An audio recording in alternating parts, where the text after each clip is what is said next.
Hello and welcome to Shifting the Atmosphere with Federica, where I talk to ordinary people doing some extraordinary things. I'm your host, Federica Peterson. I'm a certified executive and life coach, business mentor, best-selling author, and adjunct professor. I'm here to partner with you in your transition journey to help build your confidence, elevate your thinking, and shift your perspective to empower you to cast a new vision and redefine what's possible. Or in other words, shift your atmosphere. So we're talking about everything that glitters ain't gold today, folks. Now, pursuing your path in life can take many turns, and sometimes the very things you desire can begin to define you. But what happens when you attain those desires and all of a sudden you see they're not as wonderful as you had envisioned? We then need to explore the motives behind those desires and get to the root of what was really driving us and why. If we don't, we can be led into a dark spiral of emotions and deception that can threaten the foundation of our sanity. Kaity has a powerful testimony to this end, and she's here today to share her journey from despair to triumph. My guest today, Kaity Rodriguez, is a psychotherapist, confidence educator, an empowerment speaker, and she resides in Clifton, New Jersey. Her practice, Serenity Wellness and Therapy Services, specializes in treating individuals with anxiety and stress disorders, as well as self-esteem, self-confidence, and self-compassion issues in girls and women. In 2009, Kaity served as Miss New Jersey, USA. That year, she addressed over 3,000 individuals with the 3 Ps to success as her keynote message. She continues to spread a message of empowerment to women and girls, addressing topics such as mental health, success, and confidence. She's worked with institutions such as Rutgers University and Bergen County Community College, as well as organizations such as the YWCA and the Boys and Girls Club. Inspired by the girls she encounters at Miss New Jersey and impassioned by her own bittersweet experience of being scrutinized on a national platform, Kaity saw a need to create an outlet cultivating self-esteem and leadership in teen girls. In 2010, she founded the Role Model Group. This nonprofit organization teaches self-esteem, character, leadership, and fashion industry knowledge to teen girls.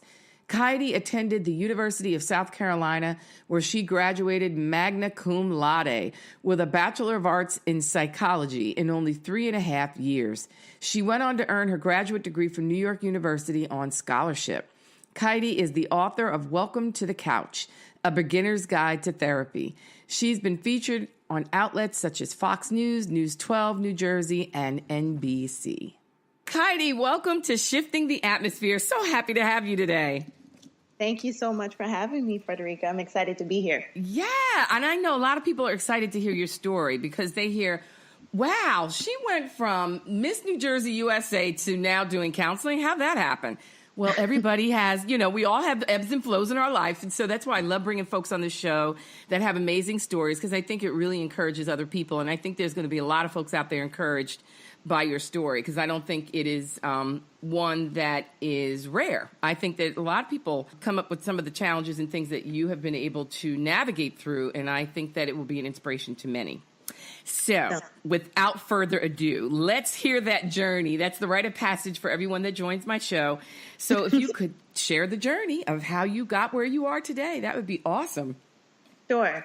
So I'm not quite sure exactly how far back to start, but I'll tell you some of the relevant points of growing up, and then I'll jump right into me becoming Miss New Jersey. So as a child, a lot of people don't know that my parents are still together. They've been married about 35 years now. Oh, that's and wonderful. Growing up, there was kind of a conception in my mind, and I think that it was kind of given to me by different people in my life, that I had it easy because I grew up in the suburbs, really between Clifton and Paterson, New Jersey.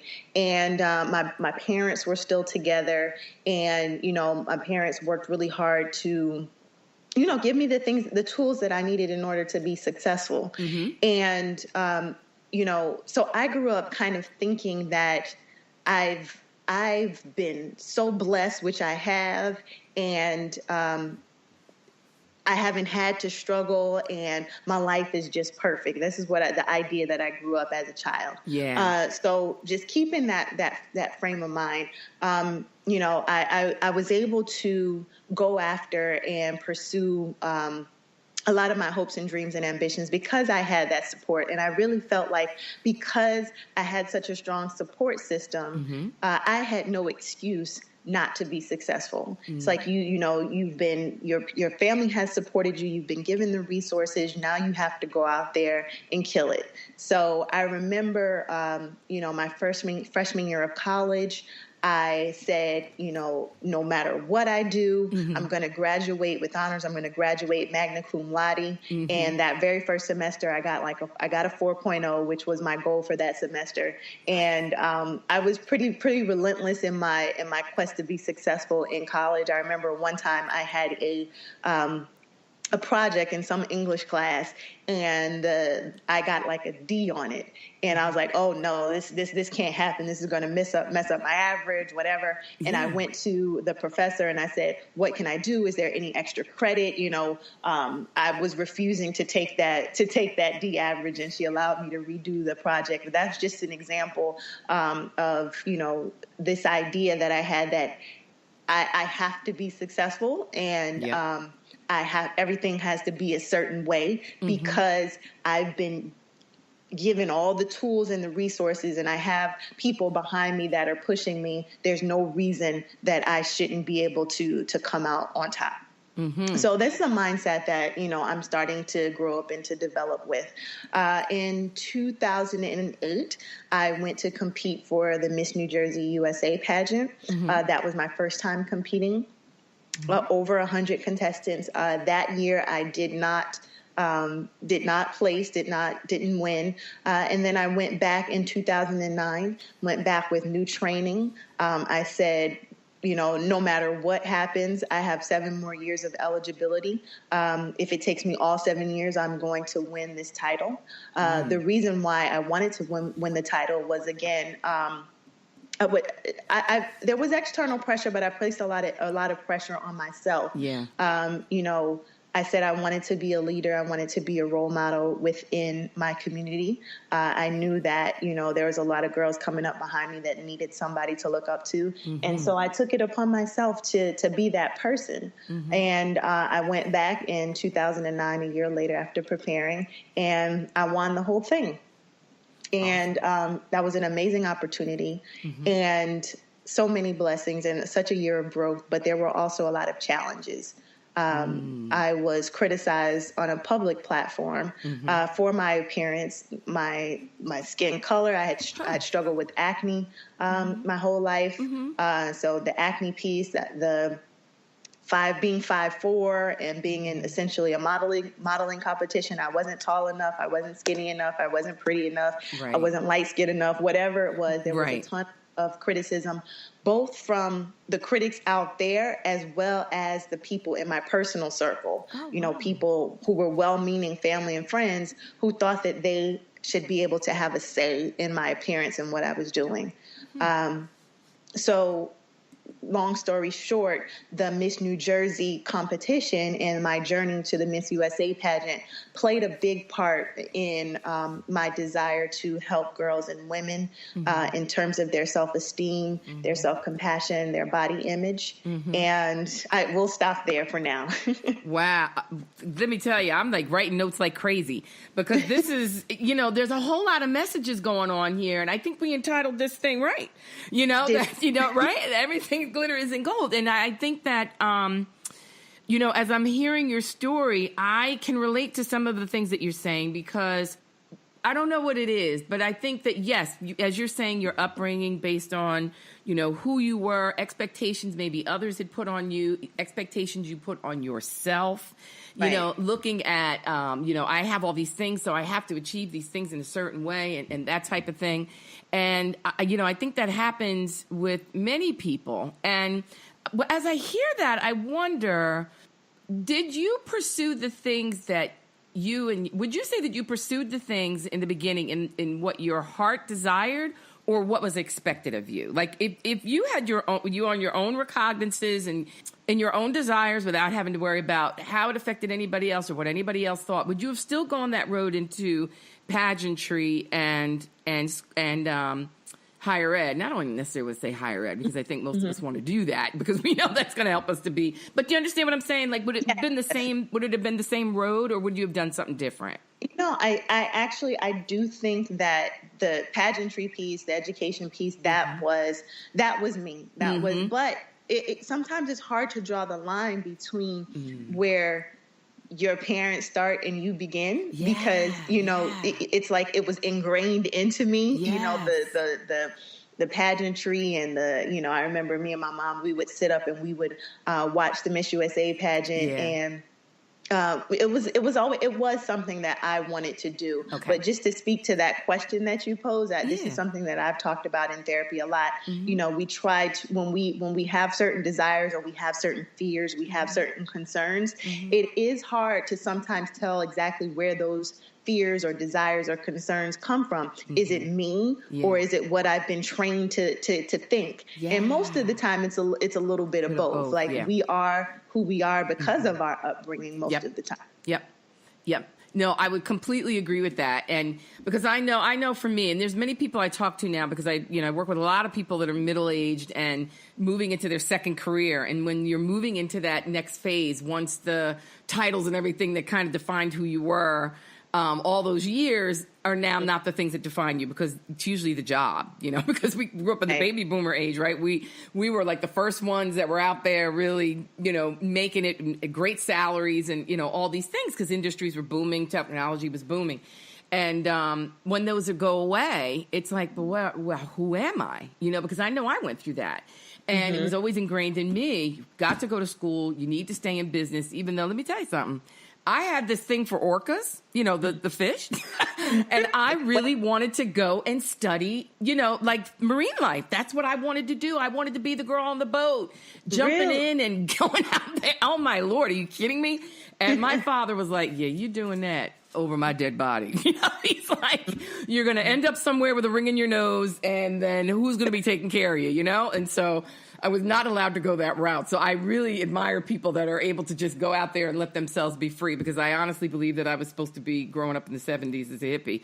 But and to this day, I still think I got a little hippie in me. But, everybody, it's, to your point, I think that there's something about the way that we're raised and the way that we're groomed that there's no question. Maybe something looks good to you. Like, honestly, if I could grow dreads and just live in California on the beach, I would do it, but I can't, I can't because that is just like my other alter ego side. You have no idea. But all those things that we go through, I think help to shape us to where we're ultimately going to get to at some point anyway. Right. Because it allows us to be able to relate and move and ebb and flow in those different things. But it's interesting when you talked about, the pageant, right. And how, I can relate to the fact that, I think maybe some of us have heard these stories before when people get into pageants and how ruthless it is and how difficult it is. But to hear that your support system or the people that are closest to you, your personal circle, you had to deal with that too. That's deep, Kaity. Yeah. That is really, really deep. So I want you to kind of unpack that a little bit because I know, when we can think about our moms, right? I know my stepmother was a little tough on me about certain things in life, and it helped the way that I was shaped and thought about things. But at the time, we would fight, a lot because it was almost like, you expect too much of me. I can't, and they kind of shape how you think about yourself and how you see yourself in the mirror. Right. But I had another support circle that would always be, a little bit more supportive. And I'm not hearing that was going on for you. And I can't imagine how difficult that was. Being in the pageant world, you're already being judged. And when you're home and when you're with your personal circle, you want to be safe there. So talk about that a little bit. Right. So one example that I have of that, I won't say who the person was, but I will say they were an influential person in my life. Not my parents, but a very influential person in my life. And I had an appearance scheduled. And this person happened to be at that appearance. And I came to the appearance, and this was shortly after I won. So maybe like a month or two. Women, they tend to go through a lot. They tend to go through transformations when you're preparing for the Miss USA pageant. Like, you get a stylist and you learn how to do your makeup, and, you kind of, you really, they teach you to be sexier or whatever. And I hadn't gone through that transformation just yet. Right. So I was still, just me. Right. And, trying to figure out how to navigate this whole appearance thing, and cameras everywhere and people asking for autographs and things like that. And so I went to the appearance. I think I had on like a gray suit or something, and I had my hair pulled up in a bun, but there was a little bit of hair hanging down in the back of the bun. And this person, she just kind of really went in and ripped my appearance. Like, you can't be looking like this. You are Miss New Jersey. You are representing the state. Do you know what people are going to say? You got to get it together. She just said some really tough things right there in the middle of the appearance. Yeah. And at that point, there was nothing that I could do about, happening, how I looked, what I was wearing, whatever. Yeah. And it made me start tearing up, because there were a lot of other things that went on at that event too that were bothering me. And so that was kind of just like the straw that broke the camel's back. And she was like, and now you're tearing up, like, come on, get it together. Yeah. And so that was one thing. And it's just, it just, when I think about it, looking back, it's like, how bold are you, and who do you think you are to be able to step to me? I was 24 at the time, and just, you have a say in my personal appearance. Like, at the end of the day, none of this affects you. None of this affects you in any way. And how dare you come and talk to me about how I'm looking, and that it not being up to your own personal standards. You know? So, I feel like while my circle, they were proud of me, they got behind me, they fundraised with me. Yep. It was amazing to see the support that I got, and how proud everybody was, and how much a part of it everybody wanted to be. Yeah. But at the same time, when you think about society and how we are with women and appearance, everyone felt that it was okay to be able to speak about my appearance to me. Like, what is that? Yeah. And that's a lot of pressure. And I think females can relate to this. Anybody female that's that's listening to this right now can relate to it, whether it be your mom or your aunt, right? Or the close friend of the family that always has a little, hold your tummy in, you have the right bra on. Girl, you're wearing the pants that's showing that big old butt, There's always something with women's appearance that just doesn't seem to be good enough. And anybody that's listening to that has taken that stance with any young woman in their life, I just want to encourage you to change those words, because those are the things that can tell us we're not enough. That can tell a young person that they're not enough when we aren't enough. There's a way to be able to say certain things to people, right? Even if she had said to you, just pulled you aside and said, oh my gosh, you look so beautiful. You know what? I can tell you this little product that might work, pulling up the back of the hair, but it looks fine. Anything that's not going to make you feel like you're a complete idiot standing in front of everybody. You know what I mean? Or that you're not enough. That's what keeps coming to my mind. But the way that you processed that later was very healthy. I don't know how long. I don't know if you mentioned how long it took you to get to the point where, why did she have a say? Like, how long did it take you to come up with that in your mind? Or was it years later when you went through counseling? I think, honestly, it was years yeah, later. That's what happens, right? When we get a little healthier, we go, she didn't say anyway. Yeah, that's true. While to get to that point. Yeah. Yeah, and I think it's just, a lot of it's just through maturity. Yes. And knowing kind of how to guard myself. And I've become I have become a little bit more defensive in terms of criticism.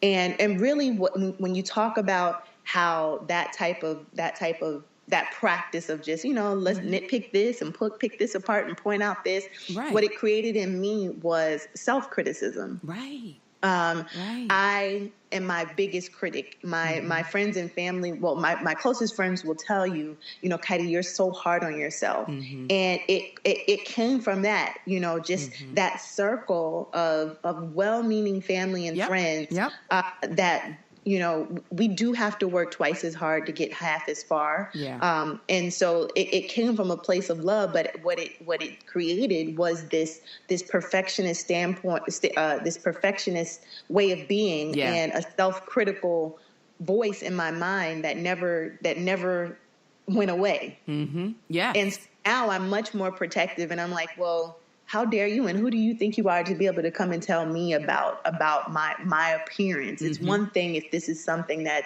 is really going to affect things, change things, but this little piece of hair in the back of my head, you really don't need to be commenting on. Right.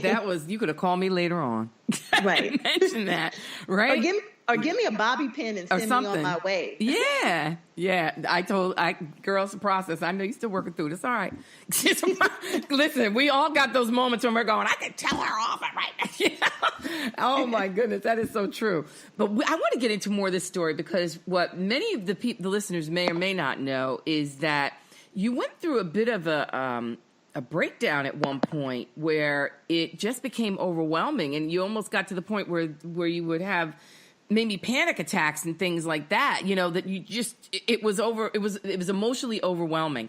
And I want you to tell that story, but I want you to do that when we come back. But so for those of you that don't know Kaity, she's going to tell you how to check her out, find out a little bit more about her and the work she does. So Kaity, tell folks how to connect with you, and then we come back. We're going to continue on with your story. Sure. You all can find me my website, www.serenitywellnessandtherapy.com. That's Serenity Wellness, A-N-D, therapy, spelled out, .com. Email me at info@serenitywellnessandtherapy, or give me a call, 862-200-9051. Awesome. Thanks so much. We'll be right back. Hey, family. Thanks for tuning in.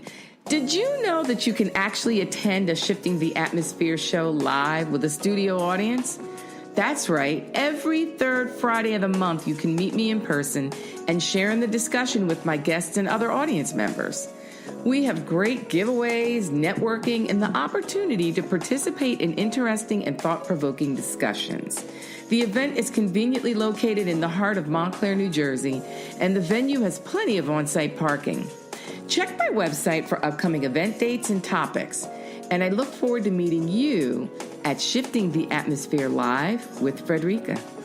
We're back. You're listening to Shifting the Atmosphere with Frederica, and I'm here today with my guest, Kaity Rodriguez, and we're talking about her journey in the pageantry world, but just how all of that, all those accolades and all of that ambition that she had, and how that took a toll on her after a while, which is where we're getting to now. So you said you were, at one point, everything was kind of happening at once. You'd won the pageant. You had been with somebody for many years. I want you to kind of tell the story when you got to this point where it was kind of like the end of the road or the roadblock. So this was around, I want to say 2012, and I had the experience as Miss New Jersey. I had started the Young Women's Organization, the role model group, working with teen girls with their self-esteem and confidence. I had gotten my master's degree, and I was coming to the end of a 7-year relationship. I had just started a position working with kids who regularly self-harm, cut themselves on purpose. And I was transitioning from an old job to a new job. And it was kind of just the perfect storm of events. So I had this mindset of achievement. I had this mindset of I have it together. I need to have it together. Everything has to be a certain way. Yeah. And it really was just too much. Like I started having panic attacks that were induced by anxiety. So the anxiety came from that perfectionist mindset. This has to be a certain way. I have to get it together. Everything has to fit into this box and tied up in a bow of the perfect life and perfection. And when that didn't happen, it started to really affect me.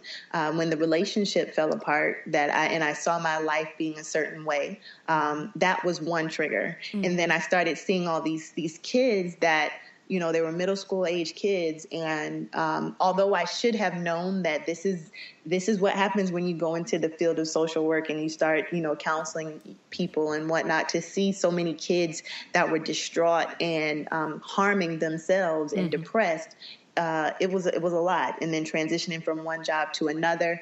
So all of these stressors combined with the mindset that says life has to be a certain way in order to be okay, produced a lot of anxiety, and that anxiety building up over time led to panic attacks. And so that's when I started therapy. Okay. And so now when all those things started coming together, you were already in the counseling space because that's what you were getting your degrees in, right? Yes, I had my my master's degree already. Yes. Right. And so what was so I know a lot of us will think to ourselves, well, you had all the tools because you were a counselor already. How come you couldn't counsel your way out of those panic attacks? And I'm not. Listen, it's just one of those things that we ask ourselves, right? And so how is that different when you're going through it? You can almost see the symptoms. You can probably pinpoint them better than, the layperson, but you can't stop it from happening. Well, I will say I was only about a year and a half into my career at that time. So I was very green. So a lot of the strategies that I now know, I didn't know at the time. Got it. I will say that experience and me going through my own treatment has shaped, how I work with my clients now, the kind of work that I do now. There's something about having a personal experience with something that you can empathize in a different kind of a way. Yes. So I think everything happens for a reason, and God, allows us to move and flow through things so that he can use us later on down the line. All right, let me tell you something. You better preach. That's the absolute truth. I believe that our trials are our training ground. I've said that many times, right? Because who better to help somebody through it than that has been through it already? It came through the other end, so now I'm going to bring some people with me. So all of those things, to your point, you went through, but you had the revelation. See, this is the thing. Some people will go through something that they won't get the revelation behind it. You know what I mean? Because they won't allow themselves to process. But you got the revelation, which is what allowed you to now be more effective in doing that work and gave you the passion for helping these women, women and young women to avoid some of the things that were plaguing you. And you said that as you were moving through your healing process, because we kind of talked a little bit before the show, and you said you were moving through that healing process and you discovered from what you would call a lack of self-compassion, which I found to be really interesting. So tell us about that, because I think a lot of us suffer from that. Right. So where would I start with that? As I said, growing up, I thought that because, my parents are still together and I've been, blessed to have a wonderful support system and, didn't have to live the hard knock life. I should, quote, have it all together. I should be able to do X, Y, and Z with no problem. And I found that because of that mindset and a lot of those perfectionist standards that were put on me, that criticism, that external criticism by both my inner circle and the greater society at large. As women, we are the butt of a lot of criticism. Yeah, we are. Yeah. And I internalized all that, and it created this mindset that, you have to be perfect. And as a result, I was not compassionate with myself whenever I fell short of perfection. So in the counseling world, there's been a lot more research recently about self-confidence and self-esteem versus self-compassion. A lot of women think they come into counseling and they think that they need more self-esteem. They think they need more self-confidence, which they may. But in fact, a lot of times is that they don't need more self-esteem. They need more self-compassion. So one of the differences is that self-esteem is created through either, higher than average physical beauty or attractiveness, through accomplishments, through popularity. When you have a lot of those things happening, you tend to feel good. You tend to feel like you have worth and value. But the problem is that when any of those things leave you, so you stop achieving, you get older, you don't meet the same physical standards of beauty, maybe you go through a period in your life where people start to turn their backs on you, then your self-esteem starts to go away. You don't feel as good about yourself or feel like you have as much value or you bring as much to the table as you used to. Mm-hmm. So that's the problem with self-esteem. It tends to leave us when we need it the most. Yeah. So now the research is trending towards striving towards self-compassion. And basically self-compassion is that unconditional positive regard and understanding that you have worth and value, not because anything that you do or achieve, but because simply the fact that you are a human being who's worthy of compassion. Yes. And I'll take it a step further to say that simply because you are a child of God, you are his creation, he makes no mistakes, and he's going to love you regardless, no matter what anyway. So to be compassionate with yourself when you fall short, when you fail, when you don't get the job or get accepted into the school or your divorce happens, whatever it is, you're able to be compassionate with yourself and say, you know what, it's okay that you made a mistake. Now let's get back on the horse. Let's learn from this and let's try again. As opposed to beating yourself up, berating yourself because you fell short. And that was my issue. I had a self-esteem. I was confident enough to get out there on the stage. But whenever I fell short of perfection or didn't get something, quote, right, then I would really, really beat myself up. And that's part of what led to the anxiety. Wow. And that you term is lack of self-compassion. Right. Don't allow yourself to be able to make it. I suffer from that. I'm getting better, but I think there's a lot of us. Most high achievers do. Yeah, that's that type A personality. Boy, oh boy, oh boy. We don't need anybody giving us any feedback because we give ourselves enough feedback. I tell you, that is profound, honestly. And I know through my own life. That's part of the reason why I'm so, I think, sensitive to external criticism, because it's like, don't you know how much I got the criticism part covered? Yeah. Or if you hear somebody criticizing somebody else, because I know for me, it's like a trigger. I'm like, hold up, who are you? To tell her that she can't or that he can't, There's a mercy gift there, too, for people that are suffering from that. Well, listen, there has got to be a lot of lessons that you learned along this journey that got you to where you are now to be able to do counseling. And as we were saying, that reflection, right?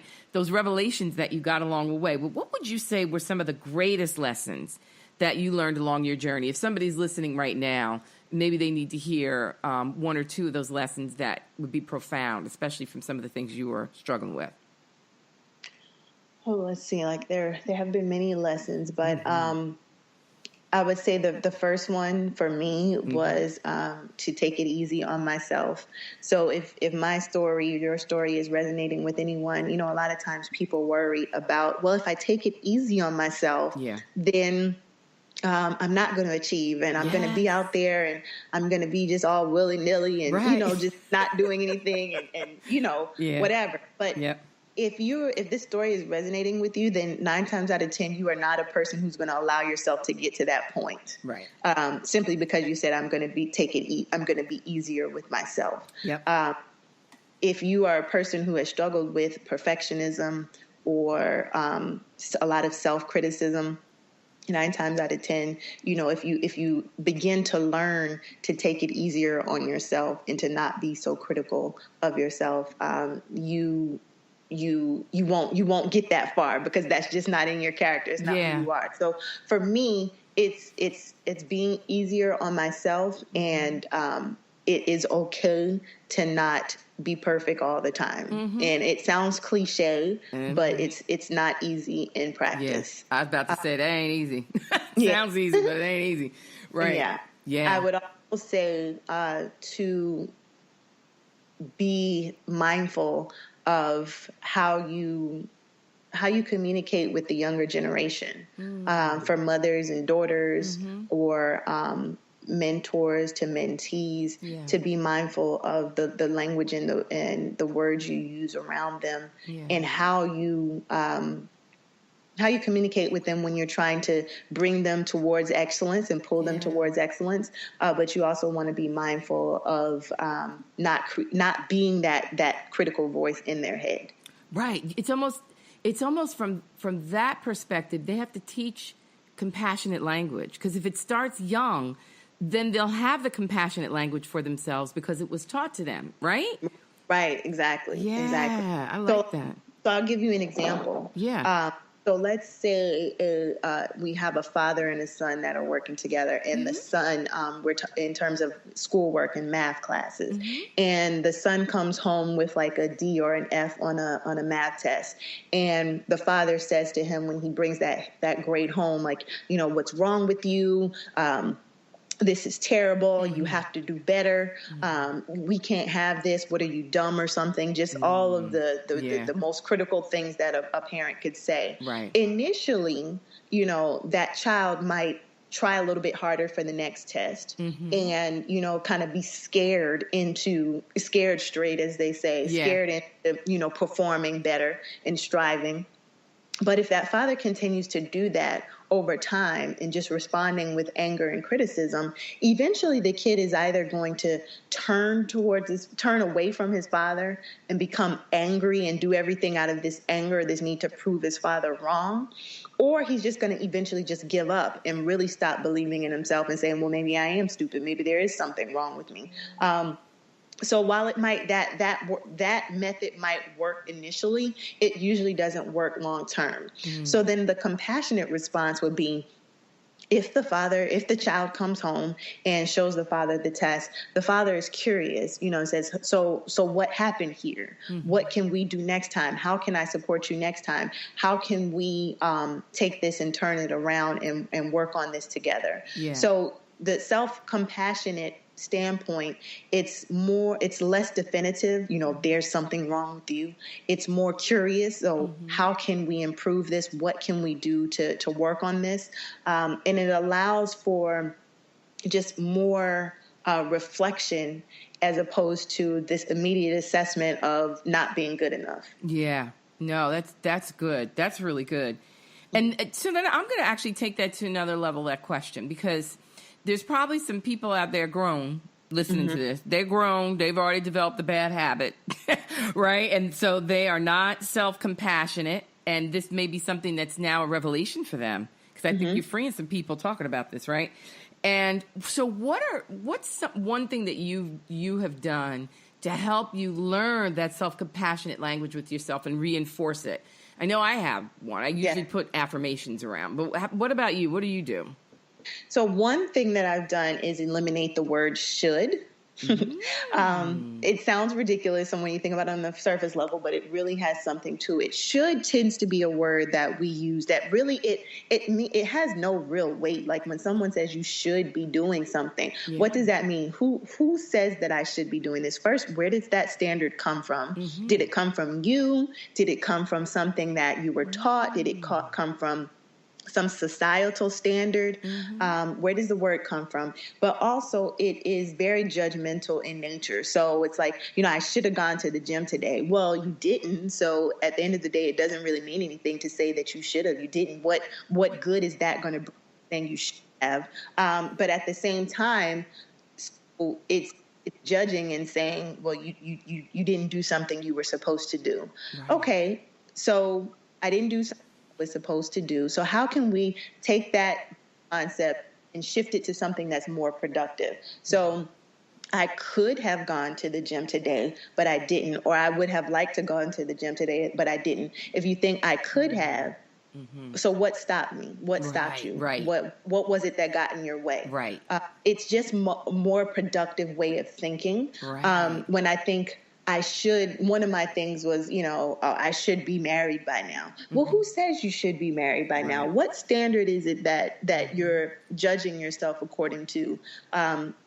It's some arbitrary kind of a statement. Right. Maybe I can say I could be married by now, but I chose not to because X, Y, and Z wasn't the right person for me, or I chose career or whatever the situation may have been. Yeah. So eliminating that word that has a lot of kind of a judgy kind of a feel to it has been something that has helped me.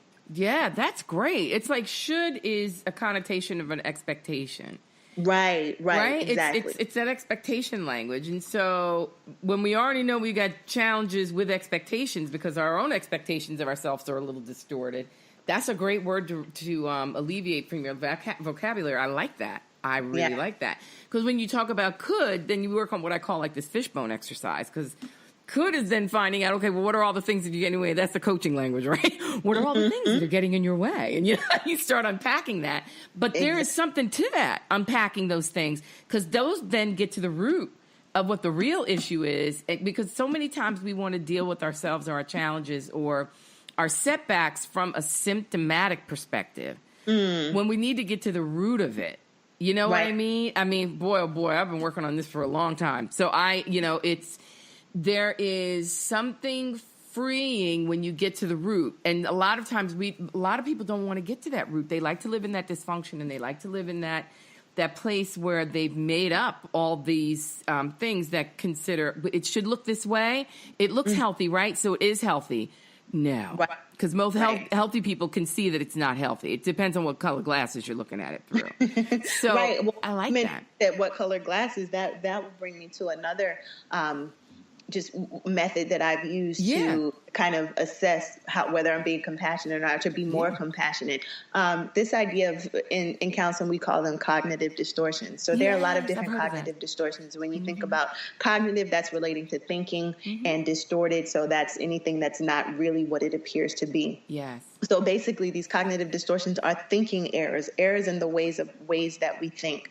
One of the most prevalent that I see is this idea of black or white thinking. So thinking that, things have to be one way or they have to be another way. Yeah. And if they're not one of those two extremes, then it's not good and it's terrible and something bad is going to happen. Right.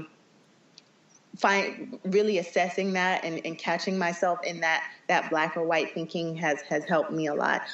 Always and never, kind of another black or white thinking. So I always do this, or I never get it right, or I'm always messing up. That's very extreme. And when you find yourself engaging in that extreme thinking, has to be one way or another, or using those words always, never, should, then 9 times out of 10, you know that it's a cognitive distortion, because there's no way you do something all the time or never do anything. So questioning that, if you're using that language and it's making you feel bad, question yourself and say, maybe just because I'm thinking it doesn't mean that it's necessarily true, and that I have to believe it and allow it to inform how I feel about myself. Yeah, absolutely. I couldn't agree with you more.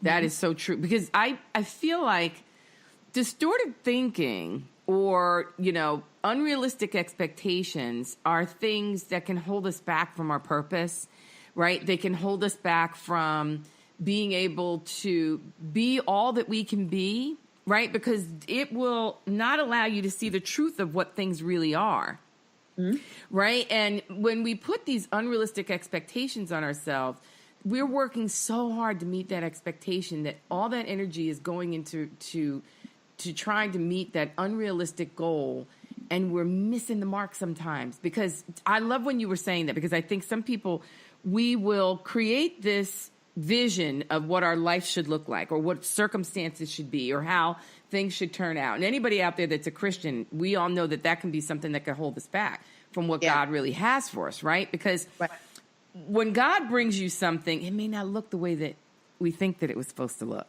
And then we can't figure out why we're never getting to that thing that we've always wanted. Well, we've been praying for 20 years. Well, you ever hear that story about the ship that came by? The guy was drowning in the water and the ship came by, and then the planes came by, and he was like, no, because that's not the way that God intended it. God said he was going to save me. Well, God's trying to save you. Just like God may be trying to bring you your blessing. But if you continue on with these unrealistic expectations, not having compassion for yourself, or just having distorted thinking, those things may already be right at your fingertips, but because you can't see them, you're looking past them because you don't have the healthy lens on, right? And you can't give us anything we're not ready to receive. Go ahead. You can't see the blessing in it. Yes. And I'll take what you were saying even a step further. Yes. You are yes, you're caught up in what it should be and that it doesn't look like what you want it to be, but also you're dealing so much with the emotional weight of all of it. So, That's good. when you have those cognitive distortions, they make you feel bad. They make you feel like, like you're less than. And that leads to depression or sadness or disappointment or whatever. And when you're depressed, when you're sad, when you're disappointed, that then goes on to affect your behavior. So you may be sleeping more, or you may just decide to throw all your goals to the side, or I don't feel like it today or whatever, because you're dealing with the emotional weight. So that affects the behavior. And then when the behavior is affected, then you really can't go out and live your purpose and do the things that you're called to do, because you're carrying all this emotional weight. Yes. Oh my God. That is so incredibly true. Lord, we preaching to somebody out there. We are preaching to somebody listening right now out here today. But oh my gosh, we got to take a quick break, because Lord knows I'll go on and on. It'll be 2:30. So I'm going to take a quick break, and I want to make sure people know how to get in touch with you, because you may have some potential clients out there that are listening, or somebody that just needs to be part of, the women's programs that you have. So please let folks know how to get in touch with you. Yes, as I said, you can go to my webpage, www.serenitywellnessandtherapy.com. Let's see. We're also on Facebook, Serenity Wellness and Therapy. Okay. Phenomenal. Thanks, Kaity. Don't touch that dial. We'll be right back. Hey, listeners, this is Federica. Thanks for listening to my podcast. I upload new shows here every week, and you can catch all my past episodes from season 2 right here on this podcast station. If you subscribe to my channel, you'll get notified when I upload new shows and when I go live. So to find out more about me, you can visit my website at www.fredericapeterson.com. Here, you'll have access to my latest blogs, information on upcoming guests, all my live events, and so much more. You can also receive periodic updates directly from me by subscribing to my newsletter. I'd love to hear from you, so drop me a note and let me know how I'm doing. You can also follow me on Facebook, Twitter, Instagram, and LinkedIn, all accessible from my website. Thanks for helping me shift the atmosphere.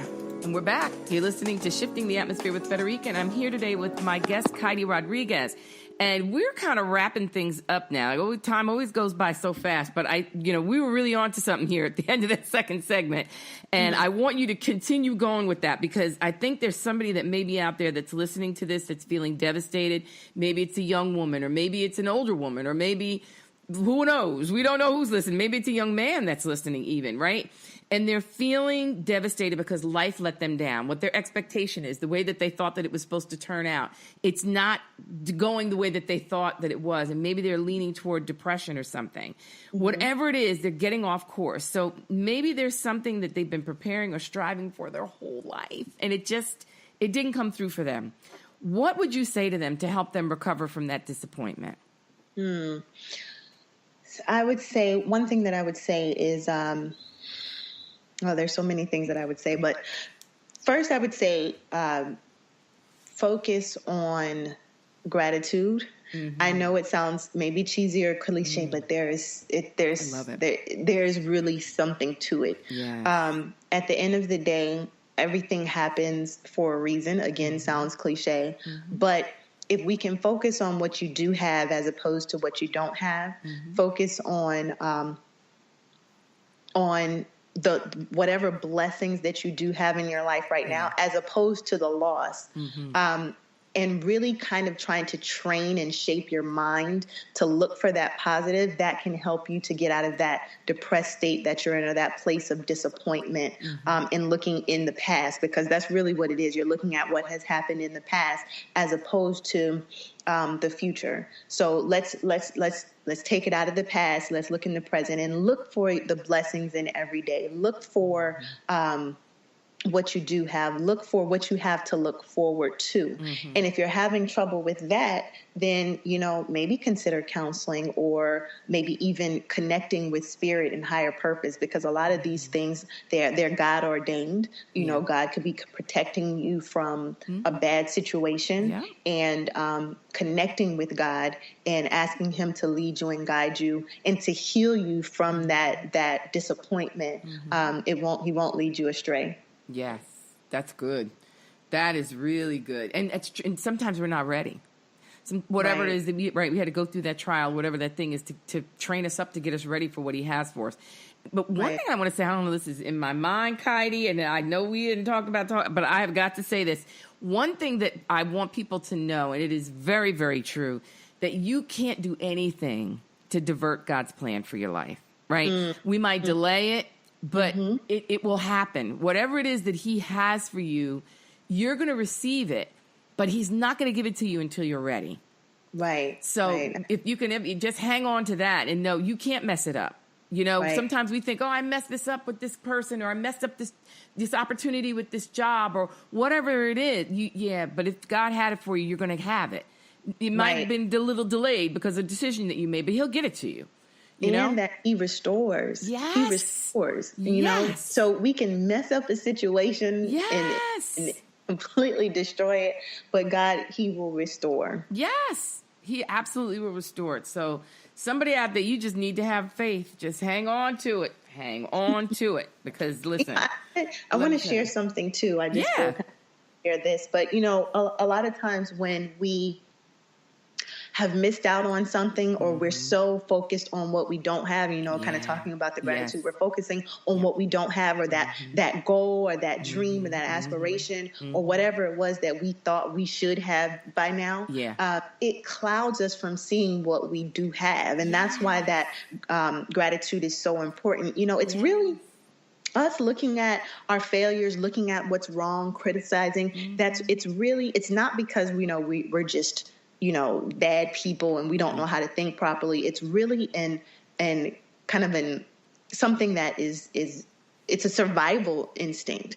You know, we were created, and we have to, you know, when you think about people back in the day, you know, all that, we were trained to look out for what was wrong. Our very survival depended on it. So, you know, we're out there, we're running from lions and tigers and bears and whatnot. And if we didn't look for what was wrong, that survival mechanism in our brain, we would literally die from it. So it's called the negativity bias. Our brains have been trained over years and centuries and eons to look out for what's wrong. So we really have to try to retrain our brains to look at what's right in our lives. So when we start to focus on the things that have gone wrong, what we don't have, it has to be, we have to train ourselves to think differently. And I just want to give an example for myself.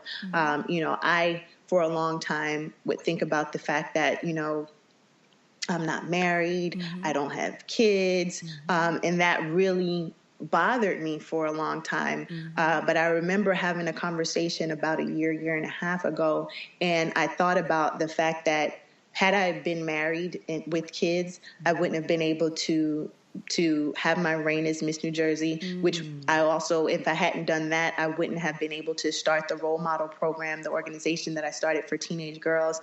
I've been so many places and done a lot of different things. I've been able to travel. I probably would not have been able to do all of those things and touch a lot of the people that I've touched and had a positive influence had I been married with children. So sometimes you have to look at the way that God allowed things to unfold and see the blessings in it, as opposed to seeing the lack, or seeing what the fact that you haven't been able to accomplish what you feel like you should have or what you wanted to have. Yes. And his timing is perfect. We don't know. 2 years from now, I could be going, Kaity, your little daughter's so cute. You know, we don't know. You know what I mean? No. Listen, could happen tomorrow. You know, we never know, but we know God's timing is perfect. We do know that. That is for sure. And so you're so right about that. Focusing on the things that we do have. There's so many people that are not going to get up this morning. You know, when I think of, you know, that's kind of one of the things that got me into what I'm doing now. You know, when I lost my nephew at 30 years old, you know, shy of his 31st birthday. And who knew that when we woke up that morning? You know what I mean? That he would be murdered so brutally. It was, boy. I mean, I could go on and on about some of the things, but we do have to be very grateful for what we do have, because we're all given the time for a purpose and a plan. And you've been very productive with your time, girl. That's... Let me tell you something. This is good work. That is good work that you're doing. And I want you to tell us about any events. Do you have anything that's coming up because the event that we're going to be doing probably would have already happened by now. But do you have anything else that's coming up in the near future? Let's see. I don't have any events coming up anytime in the near future. Mm-hmm. I am working on a project that I'm very excited about called the Confidence Journal. So you can just check my website later on in the year. But I have already finished my first draft pretty much, and I'm determined to release it by the end of the year. So just awesome. No, that sounds really good. Now, can people sign up to be on your newsletter or anything like that? Or how would they know when you're going to release it? Facebook or?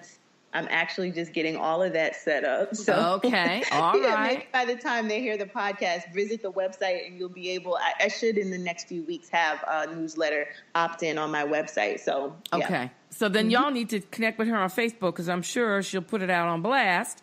On Facebook. And the Facebook is Serenity, what is it? Serenity Wellness and Therapy. Okay, it's on Facebook. So, so for now, you can connect with her out there on Facebook land. And so one last thing. So if somebody wanted to maybe start counseling with you, do you do free consultations where somebody can chat with you, or maybe somebody's a parent of a young girl that they think might be connected with you or something? Is there a way that they could get started? Yes, we do the free 15-minute consultation. So if you give me a call at 862-200-9051, then we'll set up a free consultation that way. Okay. And for the young women's groups that you had started, do they have meetings? Are you guys regrouping? What's going on with the young women empowerment organization? We are regrouping right now. So if you're interested in that, you can shoot an email to info@serenitywellnessandtherapy.com. Okay, wonderful. All right. Kaity, it has been phenomenal having you on this show. I appreciate you.